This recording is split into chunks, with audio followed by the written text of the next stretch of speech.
We're here at the 1 Billion Followers Summit, the world's biggest event dedicated to developing the content creator economy. And today, we're really looking at the business of influencing, the business of content creation, which of course, in many ways, is the future of media.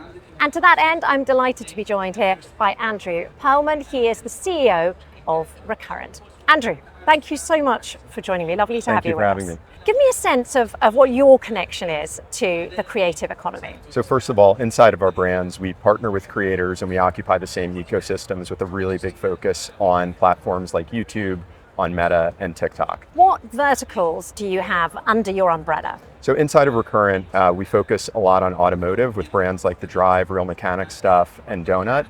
We have a big focus on military and defense, outdoor and science, as well as home. And where is your content broadcast?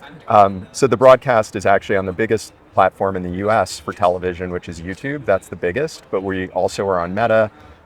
Last year, we also did a deal for Donut where there's actually a Donut channel on Samsung TV. So our reach continues to expand. So you're finding your audiences almost entirely on the digital platforms? Yeah, we are 100% a digital media business first, and that is the hub of everything that we do. And that does seem to be the way that things are going from a point of view of audiences. That is where most people are consuming content. Yeah.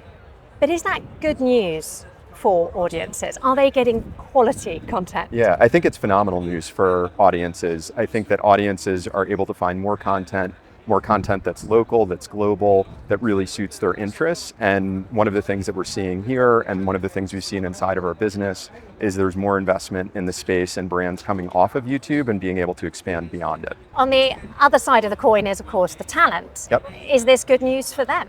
I think it's great news for talent because talent has more ways to make money and they have more freedom to create. So good news for both sides of the coin there. 100%. How about you guys? How do you monetize it? Yeah, so for us, one of the things that's been incredibly interesting is to see advertisers finally discovering the YouTube ecosystem. It's surprising how many brands are not there, but great examples for us are a brand like Allstate Insurance, which really leaned into the YouTube ecosystem and partnered with us to create some amazing content on Donut Media on YouTube. Is your business just focused on creating digital content, or are there other, are you branching out into other things? Yes, so we 100% are branching out into other things. Okay. A huge driver for us is actually creating live experiences. Inside of our military vertical, we own an event called Military Influencer Conference, which was just massive this past year in Atlanta. We also did an event for the season finale of High Low in Arizona last fall, which went phenomenally well, and over 5,000 people showed up for it. So experiential is a big component. Also, products and licensing are a big component of our business, and that's something that we continue to see expanding. It sounds quite similar to what happened to the music industry, where when streaming happened to the music industry, against all sort of joy there, they didn't like it at all. There was this big shift into huge concerts. Yep. Yeah, I think that's the perfect analogy. And as somebody that actually started in the music business, that really resonates with me. Inside the music business, when I started, we were still selling CDs, and that was the only form that record labels had to make money.